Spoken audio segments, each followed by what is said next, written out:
ಎಲ್ಲರಿಗೂ ನಮಸ್ಕಾರ. ಇದು ಮೀಡಿಯಾ ವಾಚ್. ನಾನು ಶಶಿಧರ್ ಭಟ್. ಇವತ್ತಿನ ಎಲ್ಲ ಪತ್ರಿಕೆಗಳು ನನ್ನ ಮುಂದೆ ಇವೆ. ಪತ್ರಿಕೆಗಳ ಜೊತೆಗೆ ನಾನು ಸಾಮಾಜಿಕ ಜಾಲತಾಣಗಳನ್ನು ಕೂಡ ಬೆಳಗಿನ ಹೊತ್ತು ಒಮ್ಮೆ ನೋಡ್ತೇನೆ, ಏನು ಸುದ್ದಿ ಇದೆ, ಏನು ಸುದ್ದಿ ಇಲ್ಲ.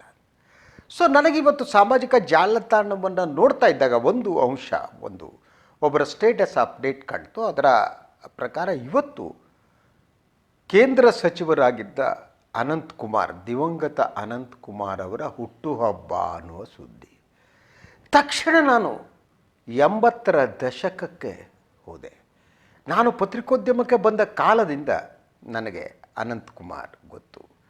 ಅವರು ಒಬ್ಬ ಸಂಘದ ಕಾರ್ಯನಿರ್ವಾಹಕನಾಗಿ, ಒಬ್ಬ ಸಂಘದ ಸದಸ್ಯರಾಗಿ ಕೆಲಸ ಮಾಡುವ ಕಾಲದಿಂದ ನನಗೆ ಗೊತ್ತು. RSS ಕಾರ್ಯಕರ್ತರಾಗಿದ್ದ ಕಾಲದಿಂದ ಗೊತ್ತು.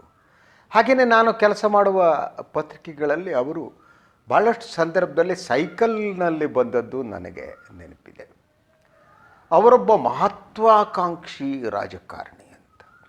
ಪ್ರಾಯಶಃ ಅನಂತಕುಮಾರ್ ಬದುಕಿದ್ದರೆ ಅವರು ಕರ್ನಾಟಕದ ಮುಖ್ಯಮಂತ್ರಿ ಆಗೇ ಆಗ್ತಿದ್ದರು ಅನ್ನುವುದು ಒಂದು ಅಂಶ. ಅಂತಹ ಮಹತ್ವಾಕಾಂಕ್ಷಿ ಅವರು.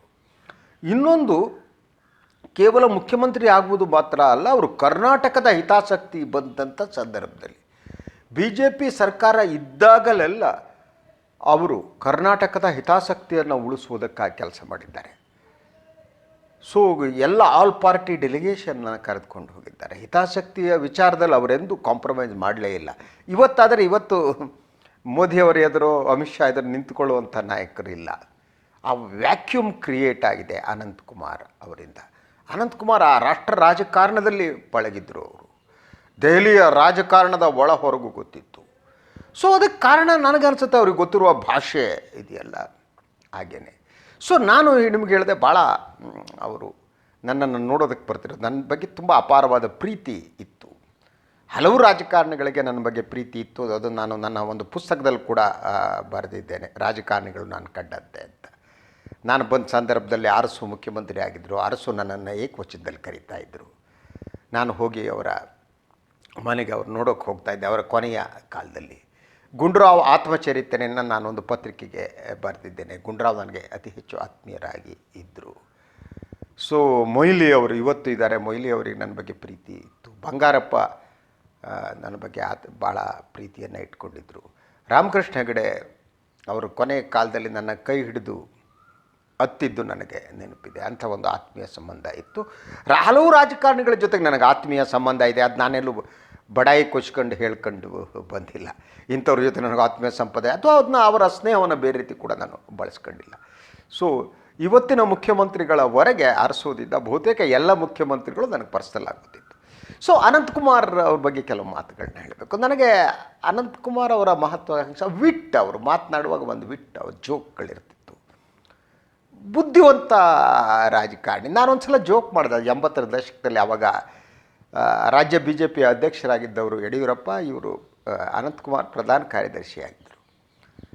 ದೆಹಲಿಗೆ ಯಡಿಯೂರಪ್ಪ ಹೋಗುವಾಗ ಜೊತೆಗೆ ಅನಂತಕುಮಾರ್ ಹೋಗ್ತಿದ್ರು. ಆವಾಗ ಹೇಳ್ತಿದ್ರು, ಅನಂತಕುಮಾರ್ ಯಡಿಯೂರಪ್ಪ ಏನು ಕನ್ನಡದಲ್ಲಿ ಮಾತಾಡ್ತಾರೆ ಪಕ್ಷದ ವರಿಷ್ಠರ ಜೊತೆ, ಅದನ್ನು ಅವ್ರಿಗೆ ಟ್ರಾನ್ಸ್ಲೇಟ್ ಮಾಡಿ ಅನಂತಕುಮಾರ್ ಹೇಳ್ತಾರೆ. ನಾನು ಒಂದು ದಿವಸ ಅನಂತಕುಮಾರ್ದ ಜೋಕ್ ಮಾಡಿದೆ, ಯಡಿಯೂರಪ್ಪನವ್ರು ಹೇಳಿದ್ದನ್ನೇ ನೀವು ಹಿಂದಿಗೋ ಇಂಗ್ಲೀಷಿಗೋ ಅನುವಾದಿಸಿ ಹೇಳ್ತಿರೋ ಅಥವಾ ಬೇರೆ ಹೇಳ್ಬಿಡ್ತಿರೋ ನನಗೆ ಅನುಮಾನ ಅಂತ ಅಂದೆ. ದೊಡ್ಡಕ್ಕೆ ನಕ್ಕರು ಅನಂತಕುಮಾರ್. ಒಂದು ಹೃದಯ ವೈಶಾಲ್ಯತೆ ಕೂಡ ಇತ್ತು. ಅದಾದ ಮೇಲೆ ನನ್ನ ಅವರ ಸಂಬಂಧ ಭಾಳ ಹತ್ತಿರದ ಸಂಬಂಧ ಆಗಿತ್ತು. ನನಗೆ ನೆನಪಿದೆ, ಅವರು ಕನ್ನಡ ಸಂಸ್ಕೃತಿ ಸಚಿವರಾದಂಥ ಸಂದರ್ಭ. ನಾನಾಗ ಯಥಾಪ್ರಕಾರ ಕೆಲಸವನ್ನು ಕಳೆದುಕೊಂಡಿದ್ದೆ. ಕೆಲಸ ಇರಲಿಲ್ಲ ನನ್ನ ಕೈಲಿ. ಹಾಗಾಗಿ ನನ್ನ ಕೆಲಸ ಇಲ್ದಿರೋದು ಸಾಮಾನ್ಯ. ಒಂಥರ ಕಾಸು ಇರಲಿಲ್ಲ, ಬೀದಿಯಲ್ಲಿದ್ದಾಗೆ ಇದ್ದೆ. ನಾನೊಂದು ಕಾನ್ಸೆಪ್ಟ್ ರೆಡಿ ಮಾಡಿದ್ದೆ. ಆಗಲೇ ನಾನು ವಿಜುವಲ್ ಮೀಡಿಯಾಕ್ಕೆ ಬಂದುಬಿಟ್ಟಿದ್ದೆ. ನಾನು 2000 ಒಳಗಡೆ ನಾನು ಬಂದಿದ್ದು TV ಮಾಧ್ಯಮಕ್ಕೆ. ದೂರದರ್ಶನ ಇದ್ದ ಕಾಲದಲ್ಲೂ ಕೂಡ ನಾನು ಬೆಂಗಳೂರು ದೂರದರ್ಶನಕ್ಕೆ ಅನಂತಕುಮಾರ್ ಸಂದರ್ಶನ ಕೂಡ ಮಾಡಿದವನು. 96, 97 ಅನಿಸುತ್ತೆ. ಆಗ ನಾನು ಕನ್ನಡಪ್ರಭದಲ್ಲಿದ್ದೆ. ಹಾಗೆ ಅದಾದಮೇಲೆ 2000 ನಾನು ಬೇರೆ ಬೇರೆ ವಾಹಿನಿಗಳಿಗೆ ನಾನು ಕಾರ್ಯಕ್ರಮಗಳನ್ನು ಮಾಡುತ್ತಿದ್ದೆ. ಅಂಥ ಒಂದು ಸಂದರ್ಭದಲ್ಲಿ ನನಗೆ ಕೆಲಸನೂ ಇರಲಿಲ್ಲ. ನಾನೊಂದು ಕಾನ್ಸೆಪ್ಟ್ ರೆಡಿ ಮಾಡಿದೆ. ಆ ಕಾನ್ಸೆಪ್ಟ್ ಪ್ರಕಾರ ಅದನ್ನು ರಾಷ್ಟ್ರೀಯ ದೂರದರ್ಶನಕ್ಕೆ ಮಾಡಬೇಕು. ಇಂಗ್ಲೀಷ್, ಕನ್ನಡ ಮತ್ತು ಹಿಂದಿ 3 ಭಾಷೆಯಲ್ಲಿ. ಆ ಕಾನ್ಸೆಪ್ಟನ್ನ ರೆಡಿ ಮಾಡಿ ಅನಂತಕುಮಾರ್ ಹತ್ರ ಹೋದೆ. ಅವ್ರಿಗೆ ಸಂಸ್ಕೃತಿ ಸಚಿವರಾಗಿದ್ದರು. ನನ್ನ ಕಾನ್ಸೆಪ್ಟ್ ಕೂಡ ಭಾರತೀಯ ಸಂಸ್ಕೃತಿಗೆ ಸಂಬಂಧಪಟ್ಟಿದ್ದಾಗಿತ್ತು, ವಾಸ್ತುಶಿಲ್ಪಕ್ಕೆ ಸಂಬಂಧಪಟ್ಟಿದ್ದಾಗಿತ್ತು. ನಾನು ಅದರ ಬಗ್ಗೆ ಹಲವು ವರ್ಷಗಳ ಕಾಲ ಅಧ್ಯಯನ ಮಾಡಿ ಒಂದು 200 ಎಪಿಸೋಡ್ಗಳ ಇದನ್ನು ರೆಡಿ ಮಾಡಿದ್ದೆ. ಅದನ್ನು ತೆಗೆದುಕೊಂಡು ಅನಂತಕುಮಾರ್ ಅವ್ರ ಹತ್ರ ಹೋದೆ. ನೋಡಿ ಅನಂತ, ನಾನು ಇದೊಂದು ಕಾನ್ಸೆಪ್ಟ್ ಮಾಡಿದ್ದೀನಿ, ಸೊ ನಿಮಗೆ ದೂರದರ್ಶನಕ್ಕೆ ಹೇಳಿ ಏನಾದರೂ ಮಾಡ್ಸೋಕ್ಕಾಗುತ್ತಾ ಅಂತ. ಅವ್ರು ನೋಡಿದ್ರು, ಎಸ್ ಮಾಡ್ತೀರಿ, ತುಂಬ ಚೆನ್ನಾಗಿದೆ ಕಾನ್ಸೆಪ್ಟ್ ಅಂದರು ಅನಂತಕುಮಾರ್. ಬಂದೆ, 1 ವಾರ 15 ದಿವಸ ಆಯಿತು, ಬಂದೇ ಇಲ್ಲ ಏನು. ಮತ್ತೆ ಅನಂತಕುಮಾರ್ ನೋಡಿದೆ, ಅವ್ರದ್ದು ವೈಯಾಲಿ ಕಾವಲ್ನಲ್ಲಿ ಆಗ ಮನೆ ಇತ್ತು. ಬೆಳಗ್ಗೆನೇ ಹೋದೆ. ನೋಡಿ ಅನಂತ್, ಕೊಟ್ಟಿದ್ದೀನಿ, ನಾವು ಇಷ್ಟು ವರ್ಷದ ಸ್ನೇಹಿತರು, ನಿಮ್ಗೆ ಮಾಡೋಕ್ಕೆ ಸಾಧ್ಯ ಆದರೆ ಮಾಡಿ, ಒಂದು ಮಾತು ಹೇಳಿ ಅಷ್ಟೇ, ಕಾನ್ಸೆಪ್ಟ್ ಚೆನ್ನಾಗಿಲ್ಲ ಅಂದರೆ ರಿಜೆಕ್ಟ್ ಮಾಡಿ ಅವನು ಆಬ್ಜೆಕ್ಟ್. ಇಲ್ಲ ರೀ, ಕಾನ್ಸೆಪ್ಟ್ ತುಂಬ ಚೆನ್ನಾಗಿದೆ, ನಾನು ದೂರದರ್ಶನಕ್ಕೆ ಹೇಳ್ತೀನಿ ಅಂತ ಅಂದರು. ಸೊ ಹೀಗೇ ಸಮಯ ಕಳೀತಾ ಇತ್ತು. ನಂತರ ನಾನು ಇನ್ನೊಂದು 15 ದಿವಸ ಆದಮೇಲೆ ಹೋಗಿ ಹೇಳಿದೆ, ಯಾಕೆ ಸರ್ ಸುಮ್ಮನೆ ಡಿಲೇ ಆಗ್ತಿದೆ ಅಂದೆ. ಇಲ್ಲ, ಆವಾಗ ಅವರಿಗೊಬ್ಬರು PA ಗಣಪತಿ ಭಟ್ ಅಂತ ಇದ್ದರು, ಅವರು ಇನ್ಕಮ್ ಟ್ಯಾಕ್ಸ್ ಇದರಲ್ಲೆಲ್ಲ ಕೆಲಸ. ನಿಮ್ಮ ಕಡೆಯವರು ಇದ್ದಾರೆ ನೋಡಿರಿ, ನನ್ನ PA ಅವರಿಗೆ ಸ್ವಲ್ಪ ನೆನಪು ಮಾಡಿರಿ ಅದು ಇದು ಅಂದರು. ಅವ್ರ ಮನೇಲಿ ಕಾಫಿ ಕುಡಿದು ಬಂದೆ. ಇದಾದಮೇಲೆ ದೂರದರ್ಶನದ ಒಂದು ಲೆಟರ್ ಬಂತು ನನಗೆ. ಸೊ ಆ ಲೆಟ್ರು ತೆಗೆದು ನೋಡ್ತೀನಿ, ದೂರದರ್ಶನ ನನ್ನ ಕಾನ್ಸೆಪ್ಟನ್ನು ಒಪ್ಪಿತ್ತು. ಆದರೆ ನಾನು 200 ಎಪಿಸೋಡ್ಗೆ ನಾನೇನು ಕಾನ್ಸೆಪ್ಟ್ ಇದನ್ನು ಕೊಟ್ಟಿದ್ದೆ, ಅದರಲ್ಲಿ 100 ಇನ್ನೊಂದು ಯಾವುದೋ ಒಂದು ಸಂಸ್ಥೆಗೆ ಅದನ್ನು ಕೊಟ್ಬಿಟ್ಟಿದ್ರು. ಅದು ಸಹ್ಯಾದ್ರಿ ವಿಜುವಲ್ಸ್ ಅಂತಲೇ ಕಾಣುತ್ತೆ. ನನ್ನ ಕಾನ್ಸೆಪ್ಟು ಇನ್ನೊಬ್ಬರಿಗೆ ಕೊಟ್ಟಿದ್ದು ನನಗೆ ಭಾಳ ಆಘಾತಕಾರಿಯಾಗಿತ್ತು. ದೂರದರ್ಶನ ಲೆಟರ್ನ ತೆಗೆದುಕೊಂಡು ಅನಂತ್ ಮನೆಗೆ ಹೋದೆ. ಸರ್, ನನ್ನ ಕಾನ್ಸೆಪ್ಟ್ ಅದು, ನಾನು ಅದ್ರ ಬಗ್ಗೆ ಅಧ್ಯಯನ ಮಾಡಿದ್ದೇನೆ, ವರ್ಷಗಟ್ಟಲೆ ಓದಿದ್ದೇನೆ. ಸೊ ಅದನ್ನು ಮಾಡಿ ನಾನು ಸ್ಕ್ರಿಪ್ಟ್ಗಳನ್ನ ರೆಡಿ ಮಾಡಿದ್ದೀನಿ. ಈಗ ನೀವು ಅದನ್ನು ಡಿವೈಡ್ ಮಾಡಿ ಅರ್ಧ ಬೇರೆಯವ್ರಿಗೆ ಕೊಟ್ಬಿಟ್ರೆ ದುಃಖ ಆಗುತ್ತೆ ಸರ್. ಕಾನ್ಸೆಪ್ಟ್ ಅನ್ನೋದು ಅದು ನನ್ನದು ಸರ್, ಅದು ನನ್ನ ಮಗು ಇದ್ದಾಗೆ ಸರ್ ಅಂದೆ. ಹೌದಾ, ಆಯಿತು ಬಿಡ್ರಿ ಮಾಡಿ ಅಂದರು. ನನಗೆ ಸಿಟ್ಟು ಬಂದುಬಿಡ್ತು. ತಕ್ಷಣ ದೂರದರ್ಶನದ ಆದೇಶದ ಪ್ರತಿಯನ್ನು ಹರಿದು ಒಗೆದೆ ಅವರಿಗೆ. ಒಗೆದ್ಬಿಟ್ಟು ಹೇಳಿದೆ, ನಾನು ಮಾಡಲ್ಲ, ಹಾಗೇ ದೂರದರ್ಶನಕ್ಕೆ ಪತ್ರ ಬರೀತೀನಿ, ನಾನು ಕಾನ್ಸೆಪ್ಟ್ ಬೇರೆಯವರಿಗೂ ಕೊಡಬೇಡಿ ಅಂತ ಬರೀತೀನಿ ಅಂದೆ. ಸಿಟ್ಟು ಮಾಡ್ಕೋಬೇಡ್ರಿ ಅಂದರು ಅನಂತ. ಆದರೆ ನಾನು ಸಿಟ್ಟು ಮಾಡ್ಕೊಂಡಿದ್ದೆ. ಸಿಟ್ಟು ನನ್ನ ವ್ಯಕ್ತಿತ್ವದ ಭಾಗ. ಸೊ ಹೇಗೆ ಅಂದರೆ, ನಾನು ರಿಜೆಕ್ಟ್ ಮಾಡಿದ್ದು ಒಂದು ಎಪಿಸೋಡಿಗೆ ದೂರದರ್ಶನ 5 ಲಕ್ಷ ರೂಪಾಯಿ 3 ಭಾಷೆದು ಅಂತ ನನಗೆ ಪತ್ರ ಬಂದಿತ್ತು. ಅದರ ಪ್ರಕಾರ 100 ಎಪಿಸೋಡ್ಗಳು ನನಗೆ ಬಂದಿದ್ದರೂ ಕೂಡ ಅದು ಆರ್ಥಿಕವಾಗಿ ನನ್ನನ್ನು ಎಲ್ಲೋ ತಗೊಂಡೋಗಿರ್ತಿತ್ತು. ಆದರೆ ನನ್ನೊಳಗಿನ ಸಿಟ್ಟಿದೆಯಲ್ಲ, ಅದು ಪ್ರಾಮಾಣಿಕವಾದ ಸಿಟ್ಟು ಅಂದುಕೊಂಡಿದ್ದೇನೆ, ಅಥವಾ ನನಗೆ ತಕ್ಷಣ ಅನಿಸಿದ್ದು, ಹರಿದು ಒಗೆದು ಬೈದು ಬಂದುಬಿಟ್ಟೆ. ಆದರೆ ಅನಂತ್ ಕರೆದು ನನಗೆ ಬುದ್ಧಿ ಹೇಳಿದ್ರು. ಇದಾದ ಮೇಲೂ ಕೂಡ ಹಲವು ಸಂದರ್ಭಗಳಲ್ಲಿ ಅವರು, ನಾನು ಕೆಲಸ ಕಳೆದುಕೊಂಡಾಗ ನಾನು ಅವ್ರನ್ನ ಹೋಗಿದ್ದಿದೆ. ಸೊ ನಾನು ಸುದ್ದಿ TV ಪ್ರಾರಂಭ ಮಾಡೋದಕ್ಕಿಂತ ಮುಂಚೆ ಕೂಡ ಅವರನ್ನು ನೋಡಿದ್ದೆ. ನಮ್ಮ ಆತ್ಮೀಯರಾಗಿರುವ ವಾಮನಾಚಾರ್ಯ ಅವರು ಒಂದು ಸಲ ಕರ್ಕೊಂಡು ಹೋದರು. ಸೊ ಹೋದೆ. ಹೀಗೆ ಸುದ್ದಿ TV ಇದು ನಡೀತಾ ಇತ್ತು, 2014-15 ಹೀಗೆ ಮಾತಾಡಿ ಬಂದೆ. ಈ ನಡುವೆ BHEL ನಲ್ಲಿ ನನಗೊಂದು ಸನ್ಮಾನವನ್ನು ಏರ್ಪಡಿಸಿದ್ರು. ಅದು ಬಹುಮಟ್ಟಿಗೆ ನಾನು ಸುವರ್ಣದಲ್ಲಿ ಇದ್ದ ಮೇಲೋ ಇದ್ದಾಗಲೋ ನಂತರದಲ್ಲೂ. ಸೊ ಆ ಸಂದರ್ಭದಲ್ಲಿ ಅನಂತ್ ಅವರು ಮುಖ್ಯ ಅತಿಥಿಯಾಗಿ ಬಂದರು. ನನಗೆ ಸನ್ಮಾನ ಇತ್ತು. ಆಗ ಹಳೆಯ ದಿನಗಳನ್ನೆಲ್ಲ ಮೆಲುಕು ಹಾಕಿದ್ರು, ಹೇಗೆ ಅವರು ನನ್ನನ್ನು ನೋಡೋದಕ್ಕೆ ಬರ್ತಿದ್ದರು. ಹಾಗೂ ನಾನು ಬೇಸಿಕಲಿ ಅವರ ತತ್ವ ಸಿದ್ಧಾಂತಗಳಿಗೆ ವಿರೋಧಿ ಆಗಿದ್ದರೂ ಕೂಡ ವೈಯಕ್ತಿಕ ಸಂಬಂಧಗಳಿಗಿದಿರಲಿಲ್ಲ. ಹಾಗೆಯೇ ಸುವರ್ಣದಲ್ಲಿದ್ದಾಗಲೂ ಕೂಡ ಸುವರ್ಣದ ಮಾಲೀಕರಾಗಿರೋ ರಾಜೀವ್ ಚಂದ್ರಶೇಖರ್ ಅನಂತ್ಗೆ ತುಂಬ ಹತ್ತಿರ ಇದ್ದವರು. ಒಂದು ದಿವಸ ಅನಂತ್ ನನಗೆ ಹೇಳಿದ್ರು, ಏನು ರೀ ನಿಮ್ಮ ಮಾಲೀಕರು ಸಿಕ್ಕಿದ್ರು, ಅದೇನೇ ಹೇಳ್ತಿದ್ರು ಅಂತ. ಅದ್ರ ಏನು ಅಂತ ಅಂದೆ. ಅದೇ ಯಡಿಯೂರಪ್ಪನವ್ರು ನಿಮ್ಮ ಬಗ್ಗೆ ಒಂದು ದೂರು ಹೇಳಿದ್ರಂತೆ. ಏನು ದೂರು ಹೇಳಿದ್ರು? ಶಶಿಧರ್ ಭಟ್ ಅಂದರೆ ಒಂದು ವಿಷ ಇದ್ದಾಗೆ ಅಂತ ಯಡಿಯೂರಪ್ಪ ಹೇಳಿದ್ರಂತೆ ಅಂತ ಅಂದರು. ಸೊ ನನ್ನ ಕೇಳಿದ್ರು Rajeev Chandrashekhar, is it Shashidhar Bhat is a poisonous ಅಂತ ರಾಜೀವ್ ನಾನು ಕೇಳಿದ್ರು ಅಂತ ಅಂದರು. ಇವ್ರೇನು ಉತ್ತರ ಕೊಟ್ಟರು ಅನ್ನೋದನ್ನು ನನಗೆ ಹೇಳಲಿಲ್ಲ. ಸೊ ಇದಾದ ಸ್ವಲ್ಪ ದಿವಸಕ್ಕೆ ರಾಜೀವ್ ಚಂದ್ರಶೇಖರ್ ನನ್ನ ನಡುವೆ ಭಿನ್ನಾಭಿಪ್ರಾಯ ಬಂದಿತ್ತು. ನನ್ನನ್ನು ಎತ್ತಾಕಿ ಒದ್ದು ಓಡಿಸಿದ್ರು. ರಾಜೀವ್ ಚಂದ್ರಶೇಖರ್ ಎತ್ತಾಕಿದ್ರು ಅನ್ನೋದಕ್ಕಿಂತ ನಾನು ಒದ್ದು ಓಡಿಸಿ ರಂಗನಾಥ್ ಅವರನ್ನು ಕರ್ಕೊಬಂದರು. ಸೊ ಆ ಸಂದರ್ಭದಲ್ಲೂ ಕೂಡ ಅನಂತಕುಮಾರ್ ನನಗೆ ಸಿಕ್ಕಿದ್ರು. ಮತ್ತು ಕೆಲಸ ಬಿಟ್ರಾ ಅಂದರು. ಸೊ ಆವಾಗ ಹೇಳಿದ್ರು, ರಾಜೀವ್ ಚಂದ್ರಶೇಖರ್ ಅವರಿಗೆ ನಿಮ್ಮ ಬಗ್ಗೆ ಹೇಳಿದೆ ನಾನು, ಬಟ್ ಅವ್ರು ಯಾವ ಕಾರಣಕ್ಕೆ ಹೀಗೆ ಮಾಡಿದ್ರೂ ಗೊತ್ತಿಲ್ಲ, ನಿಮ್ಮ ಪ್ರಾಮಾಣಿಕತೆ ಬಗ್ಗೆ ನಮ್ಗೆ ಗೌರವ ಇದೆ ಅಂತ ಅಂದರು ಅನಂತಕುಮಾರ್. ಹೀಗೆ ನನ್ನದು ಮತ್ತು ಅನಂತಕುಮಾರ್ದ ಹಲವು ನೆನಪುಗಳಿವೆ, ಹಲವು ರೀತಿಯ ನೆನಪುಗಳು. ಸೊ ಅನಂತ್ ಒಬ್ಬ ಮಹತ್ವಾಕಾಂಕ್ಷೆಯ ರಾಜಕಾರಣಿ. ಅವರಿಗೆ ಕರ್ನಾಟಕದ ಮುಖ್ಯಮಂತ್ರಿ ಆಗಬೇಕು ಅಂತಿತ್ತು. ಮುಖ್ಯಮಂತ್ರಿ ಆಗುವ ಅರ್ಹತೆ ಕೂಡ ಇತ್ತು. ಆದರೆ ಒಂದು ಸಂದರ್ಭದಲ್ಲಿ ನಾನು ಅವ್ರ ಮೇಲೆ ಸಿಟ್ಟು ಮಾಡಿಕೊಂಡಿದ್ದೆ. ಅದು ಲೋಕಶಕ್ತಿ ಮತ್ತು ಬಿ ಜೆ ಪಿ ಏನಿತ್ತು, ಬಿ ಜೆ ಪಿ ನಡುವೆ ಒಪ್ಪಂದ ಆಗಿ ಬಿ ಜೆ ಪಿ ಪ್ರಥಮ ಬಾರಿಗೆ ಅಧಿಕಾರಕ್ಕೆ ಬರೋ ಹಾಗಾಯ್ತಲ್ಲ. ಸೆಂಟರ್ನಲ್ಲಿ ಹೆಗಡೆ ಅವರನ್ನು ಮೊದಲು ಕಾಮರ್ಸ್ ಮಿನಿಸ್ಟರ್ ಮಾಡಲಾಗಿತ್ತು, ನಂತರ ಪ್ಲ್ಯಾನಿಂಗ್ ಕಮಿಷನ್ ಕೂಡ ಮಾಡಲಾಗಿತ್ತು.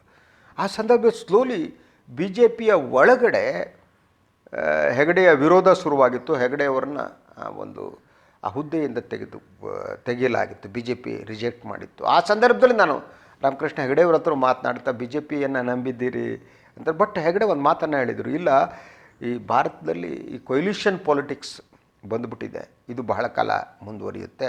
ಸೊ ಕಾಂಗ್ರೆಸ್ ವಿರೋಧ ಇನ್ನಷ್ಟು ಪ್ರಬಲ ಆಗುತ್ತೆ, ಬಿ ಜೆ ಪಿ ಅಧಿಕಾರಕ್ಕೆ ಬಂದೇ ಬರುತ್ತೆ ಅನ್ನುವ ಮಾತನ್ನು ಹೇಳಿದರು. ಆದರೆ ಅವಾಗ ತುಂಬ ಬೇಸರ ಆಗಿತ್ತು.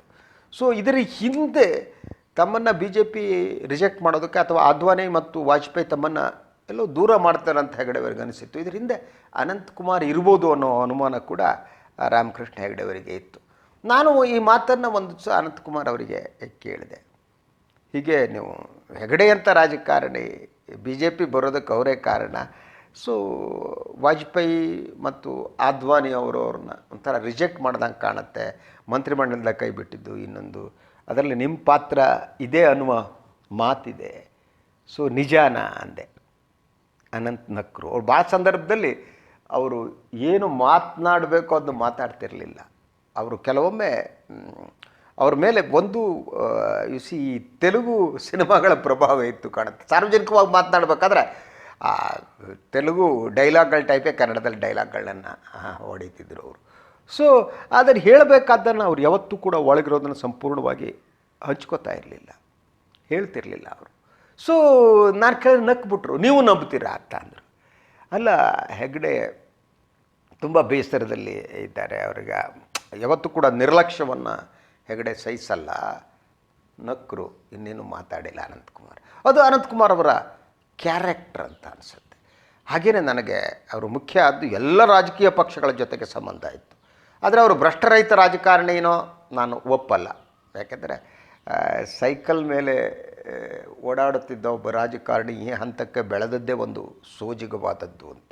ಅದಕ್ಕೆ ವಿಶೇಷವಾದ ಕ್ಯಾರೆಕ್ಟರ್ಗಳು ಬೇಕಾಗುತ್ತೆ. ಎಲ್ಲರೂ ಹಾಗೆ ಬೆಳೆಯೋದಕ್ಕೆ ಸಾಧ್ಯ ಆಗಲ್ಲ. ಅವ್ರ ಮೇಲೆ ಭ್ರಷ್ಟಾಚಾರದ ಆರೋಪ ಬಂದರೂ ಕೂಡ ಕೇಂದ್ರ ಸಚಿವರಾದ ಸಂದರ್ಭದಲ್ಲಿ ಹೌಸಿಂಗ್ ಯಾವುದೋ ಸ್ಕ್ಯಾಮ್ ಅಂತ ಕಾಣುತ್ತೆ, ಅದರಿಂದ ಅವರು ಬಚಾವಾದರು. ಮತ್ತು ಯಾವುದೇ ಪ್ರತಿಪಕ್ಷ ಕೂಡ ಅನಂತಕುಮಾರ್ ವಿರುದ್ಧ ಸೀರಿಯಸ್ ಆದ ಆರೋಪನೆ ಮಾಡಿರಲಿಲ್ಲ. ಅವರಿಗೆ ಪ್ರತಿಪಕ್ಷಗಳನ್ನು ಹ್ಯಾಂಡಲ್ ಮಾಡೋದು ಗೊತ್ತಿತ್ತು. ಆ ಕಾರಣಕ್ಕಾಗಿ ಮೋದಿಯವರು ಅನಂತಕುಮಾರ್ ಅವರನ್ನು ನೀವು ಸಂಸದೀಯ ಖಾತೆಯನ್ನು ಕೊಟ್ಟಿದ್ದರು, ಎಲ್ಲ ಪಕ್ಷಗಳನ್ನು ಹ್ಯಾಂಡಲ್ ಮಾಡ್ತಾರೆ ಅಂತ. ಈ ಡಿಡ್ ಇಟ್ ಆಲ್ಸೋ. ಅವರು ಎಲ್ಲ ರಾಜಕೀಯ ಪಕ್ಷಗಳ ಜೊತೆ ಒಂದು ಆತ್ಮೀಯವಾದ ಸಂಬಂಧ ಅನಂತಕುಮಾರ್ಗೆ ಇತ್ತು. ದೆಹಲಿ ರಾಜಕಾರಣದಲ್ಲಿ ಪಳಗಿದಂಥವರು. ಕರ್ನಾಟಕದ ಮುಖ್ಯಮಂತ್ರಿ ಆಗಿದ್ದರೆ ಅವರು ಕರ್ನಾಟಕದ ಹಿತಾಸಕ್ತಿಗಾಗಿ ಕೆಲಸ ಮಾಡ್ತಿದ್ರು ಅಂತ ನನಗೆ ಅನಿಸುತ್ತೆ. ಆದರೆ ಆರೋಗ್ಯ ಕೈ ಕೊಟ್ಬಿಡ್ತು. ಅನಂತಕುಮಾರ್ ಈ ಲೋಕವನ್ನು ತ್ಯಜಿಸಬೇಕಾಯಿತು. ಅನಂತಕುಮಾರ್ ದುಷ್ಟರಾಗಿರಲಿಲ್ಲ, ಅನಂತಕುಮಾರ್ ಬುದ್ಧಿವಂತರಾಗಿದ್ದರು. ಅನಂತಕುಮಾರ್ ಕನ್ನಡದ ಪ್ರೀತಿ ಇತ್ತು, ಅನಂತಕುಮಾರ್ಗೆ ಕರ್ನಾಟಕದ ಬಗ್ಗೆ ಪ್ರೀತಿ ಇತ್ತು. ಸೊ ಆ ಸಂದರ್ಭದಲ್ಲಿ ರಾಜಕೀಯವನ್ನು ಮೀರಿ ಅವರು ಕೆಲಸ ಮಾಡಬಲ್ಲರಾಗಿದ್ದರು. ಆದರೆ ಅವರು ಸಂಘ ಪರಿವಾರದಿಂದ ಬಂದರೂ ಕೂಡ ಸಂಘದಲ್ಲಿ ಒಡೆದು ಹೋಗ್ಬಿಟ್ಟಿತ್ತು. ಹುಬ್ಬಳ್ಳಿಯ ಸಂಘದ ಒಂದು ಗುಂಪು, ಬೆಂಗಳೂರು ಸಂಘದ ನಾಯಕರದ ಒಂದು ಗುಂಪು. ಸೊ ಹುಬ್ಬಳ್ಳಿ ನಾಯಕರುಗಳು ಅನಂತಕುಮಾರಿಗೆ ಬೆಂಬಲ ಕೊಟ್ಟರೆ ಬೆಂಗಳೂರಿನ ಸಂಘದ ನಾಯಕತ್ವ ಯಡಿಯೂರಪ್ಪನವ್ರಿಗೆ ಬೆಂಬಲ ಕೊಡ್ತಿತ್ತು. ಈ ಹಲವು ಸಂದರ್ಭದಲ್ಲಿ ಯಡಿಯೂರಪ್ಪ ಮತ್ತು ಅನಂತಕುಮಾರ್ ಅವರ ನಡುವೆ ಜಗಳ ಆಗಿದ್ದಿದೆ, ಯಡಿಯೂರಪ್ಪ ಸಿಟ್ಟು ಪ್ರದರ್ಶನ ಮಾಡಿದ್ದಿದೆ. ಇಂಥ ಹಲವು ಘಟನೆಗಳು ನನಗೆ ಗೊತ್ತು. ಸೊ ಅದನ್ನೆಲ್ಲ ಹೇಳುವುದಕ್ಕೆ ಸಮಯ ಅಲ್ಲ. ಎಷ್ಟೋ ಸಲ ಯಡಿಯೂರಪ್ಪ ಮೈಮೇಲೇರಿ ಅನಂತಕುಮಾರ್ ಮೇಲೆ ಹೋಗಿದ್ದೆ. ಆದರೆ ಅನಂತಕುಮಾರ್ ಯಾವತ್ತೂ ತಾಳ್ಮೆಯನ್ನು ಕಳೆದುಕೊಂಡವರಲ್ಲ. ಅವರಿಗೆ ಒಂದು ತಾಳ್ಮೆ ಅವರ ಆಸ್ತಿ ಅಂತಲೇ ನನಗೆ ಅನಿಸುತ್ತೆ. ತಾಳ್ಮೆಗೆಡದಂಥ ರಾಜಕಾರಣಿ. ರಾಜಕೀಯವನ್ನು ಮೀರಿ ವೈಯಕ್ತಿಕ ಸಂಬಂಧಗಳನ್ನು ಅವರು ಇಟ್ಕೊಳ್ಳೋರಾಗಿದ್ದರು. ಕಷ್ಟ ಸುಖದ ಬಗ್ಗೆ ಮಾತನಾಡಬಲ್ಲವರಾಗಿದ್ದರು. ಎಲ್ಲ ಮಾತನಾಡುವಾಗ ನಗು ಇರ್ತಿತ್ತು.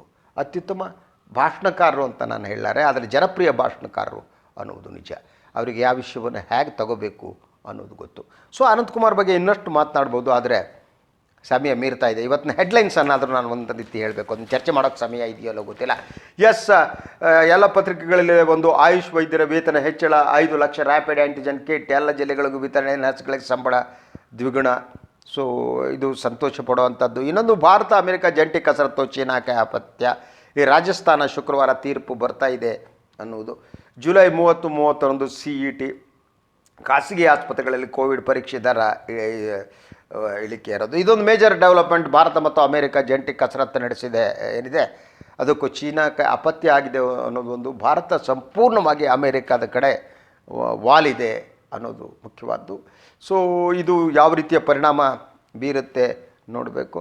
ಹಾಗೆಯೇ ಅಮೇರಿಕ ಭಾರತವನ್ನು ಒಂದು ಟೂಲ್ ಆಗಿ ಬಳಸ್ಕೊಳ್ಳುತ್ತಾ ಅನ್ನುವ ಅನುಮಾನ ಏನಿದೆ ಭಾಳಷ್ಟು ಜನರಿಗಿದೆ, ನನಗೂ ಇದೆ. ಏನಾಗುತ್ತೆ ನೋಡಬೇಕು. ಆದರೆ ಗಡಿಯಲ್ಲಿ ಸೈನ್ಯ ಮಾತ್ರ ವಾಪಸ್ಸು ಕರೆದುಕೊಳ್ಬೇಕು ಅನ್ನುವ ಒಪ್ಪಂದ ಆದರೂ ಕೂಡ ಚೀನಾ ಅದನ್ನು ಪಾಲಿಸ್ತಿಲ್ಲ ಅನ್ನೋದು ಕೂಡ ಗಮನಾರ್ಹವಾದ್ದು. ಇನ್ನು ರಾಜಸ್ಥಾನದ ಶುಕ್ರವಾರ ತೀರ್ಪು ಬರೋ ಚಾನ್ಸಸ್ ಇದೆ. ಏನು ತೀರ್ಪು ಬರುತ್ತೋ ಗೊತ್ತಿಲ್ಲ. ಒಂದು, ಈ ತೀರ್ಪು ಮಹತ್ವ ಆಗೋದು 2 ಕಾರಣಕ್ಕಾಗಿ. ಏನು, ರಾಜಸ್ಥಾನದ ಸಚಿನ್ ಪೈಲಟ್ ಗುಂಪು ಏನಿದೆ, ಅವರು 19 ಶಾಸಕರು ಏನಿದ್ದಾರೆ, ಸೊ ಅವರಿಗೆ ನೋಟಿಸ್ ಕೊಡಲಾಗಿದೆ. ಸೊ ಈ ನೋಟಿಸ್ ಕೊಟ್ಟಿದ್ದನ್ನು ಎತ್ತಿ ಹಿಡಿದ್ರೆ ಅಶೋಕ್ ಗೆಹ್ಲೋಟ್ ಅವರ ಸರ್ಕಾರ ಸ್ವಲ್ಪ ಸೇಫ್ ಆಗುವ ಚಾನ್ಸಸ್ ಇರುತ್ತೆ. ಅದಿಲ್ಲ ಅಂತಂದರೆ, ನೋಟಿಸ್ ಕೊಟ್ಟಿದ್ದು ತಪ್ಪು ಅಂತಂದರೆ 19 ಒಂದು 4-5 ಸದಸ್ಯರ ವ್ಯತ್ಯಾಸ ಮಾತ್ರ ಇದೆ. ಆಗ ಮತ್ತೆ ಈ ಸರ್ಕಾರವನ್ನು ಉರುಳಿಸುವುದರಲ್ಲಿ ಅನುಮಾನ ಇಲ್ಲ. ಸೊ ಆ ಚಾನ್ಸಸ್ ಇದ್ದೇ ಇದೆ ಅನ್ನುವುದು. ಸೊ ಇನ್ನೊಂದು, ಪ್ರಥಮ ಪ್ಲಾಸ್ಮಾ ಬ್ಯಾಂಕ್ಗೆ ಚಾಲನೆ ನೀಡಿದ ಒಂದು ಸುದ್ದಿ ಇದೆ. ಹಾಗೆಯೇ ಎಲ್ಲ ಕಡೆ ಸಾರಿಗೆ ನೌಕರರಿಗೆ ಸಿಗದ ವೇತನ ಅಂತ. ಸೊ ಕೊರೋನಾದ ಸ್ಥಿತಿ, ಕೊರೋನಾದ ಪರಿಣಾಮ ಏನು ಅನ್ನೋದು ಗೊತ್ತಾಗ್ತಾ ಇದೆ. ಇನ್ನು ಸಾರಿಗೆ ನೌಕರರಿಗೆ ಜೂನ್ ತಿಂಗಳ ಸಂಬಳವನ್ನು ಕೊಟ್ಟಿಲ್ಲ ಅಂತ. ಇನ್ನು ಸಂಬಳ ಕೊಡೋದು ಹೇಗೆ ಗೊತ್ತಿಲ್ಲ. ಸರ್ಕಾರ ಏನು ಮಾಡುತ್ತೆ ಗೊತ್ತಿಲ್ಲ. ಅದಿಲ್ಲ ಅನಿವಾರ್ಯದ ಸ್ಥಿತಿಯಲ್ಲಿ KSRTC ಮತ್ತು BMTC ಸಂಸ್ಥೆಗಳೇನಿವೆ ತಮ್ಮ ಆಸ್ತಿಗಳನ್ನು ಮಾರಾಟ ಮಾಡಿಕೊಡುವ ಸ್ಥಿತಿ ಬಂದರೂ ನನಗೇನು ಆಶ್ಚರ್ಯ ಕಾಣಲ್ಲ. ಆ ಸ್ಥಿತಿ ಇದೆ, ದುಡ್ಡಿಲ್ಲ. ಬಟ್ ಎನಿವೆ, ಇವತ್ತು ಯಡಿಯೂರಪ್ಪನವ್ರು ಹೇಳಿದಾಗ ಇವತ್ತು ಬೆಳಗ್ಗೆ ನಾನು ನೋಡ್ತಾ ಇದ್ದೆ, ಬೆಳಗ್ಗೆ ವಾಕಿಂಗ್ ಹೋದವನು ಎಲ್ಲ ಕಡೆ ನೋಡ್ತಾ ಇದ್ದೆ, ಅಂಗಡಿ ಮುಂಗಟ್ಟುಗಳು ಓಪನ್ ಆಗ್ತಿವೆ. ಇಷ್ಟು ಜನ ಹೊರಗಡೆ ಎಂದಂತೆ ಬರ್ತಾ ಇದ್ದಾರೆ. ಬಟ್ ಅಂಗಡಿ ಮುಂಗಟ್ಟುಗಳು ಓಪನ್ ಆಗಿರುವುದೇನಿದೆ, ಇದರಿಂದ ಒಂದು ಚೇತರಿಕೆ ಕಾಣಬಹುದು ಅಂತ ನಾನು ನಂಬಿದ್ದೇನೆ. ಆರ್ಥಿಕ ಚೇತರಿಕೆ ಇವತ್ತಿನ ದಿನ ಭಾಳ ಮುಖ್ಯವಾದ್ದು. ಆದ್ದರಿಂದ ನನಗೆ ಅನ್ನಿಸು ಹಾಗೆ, ಎಸ್, ನಾವು ಕೊರೋನಾ ಜೊತೆ ಬದುಕಬೇಕಾದ ಅನಿವಾರ್ಯತೆ ಬಿಟ್ಟು ಬೇರೆ ದಾರಿ ಇಲ್ಲ. ನಾವು ಮುಂಜಾಗೃತಾ ಕ್ರಮಗಳನ್ನು ಕೈಗೊಳ್ಳಬೇಕು ನಿಜ, ಆದರೆ ಕೊರೋನಾ ಜೊತೆ ಬದುಕಲೇಬೇಕು. ಟೈಮ್ ಆಗ್ತಾ ಇದೆ. ಬೇರೆ ವಿಚಾರದ ಬಗ್ಗೆ ಮತ್ತೆ ಬರ್ತೀನಿ, ತಮ್ಮ ಜೊತೆಗೆ ಮಾತನಾಡ್ತೀನಿ. ಕೊನೆಯದಾಗಿ ಅದೇ ಅನಂತಕುಮಾರ್, ಏನು ಅವರಿಗೆ ಸಾಯುವ ವಯಸ್ಸು ಆಗಿರಲಿಲ್ಲ, ಆದರೆ ಬದುಕು ಅಂದರೆ ಹಾಗೆ ಅಲ್ವಾ. ಅನಂತಕುಮಾರ್ ಕರ್ನಾಟಕದ ಮಟ್ಟಿಗೆ ಒಳ್ಳೆಯ ರಾಜಕಾರಣಿ ಆಗಿದ್ದರು. ಅವರ ನೆನಪಿನೊಂದಿಗೆ ಇವತ್ತಿನ ಈ ಒಂದು ಮೀಡಿಯಾ ವಾಚನ್ನು ಮುಗಿಸ್ತಾ ಇದ್ದೀನಿ. ಎಲ್ಲರಿಗೂ ಒಳ್ಳೆಯದಾಗಲಿ. ನಮಸ್ಕಾರ.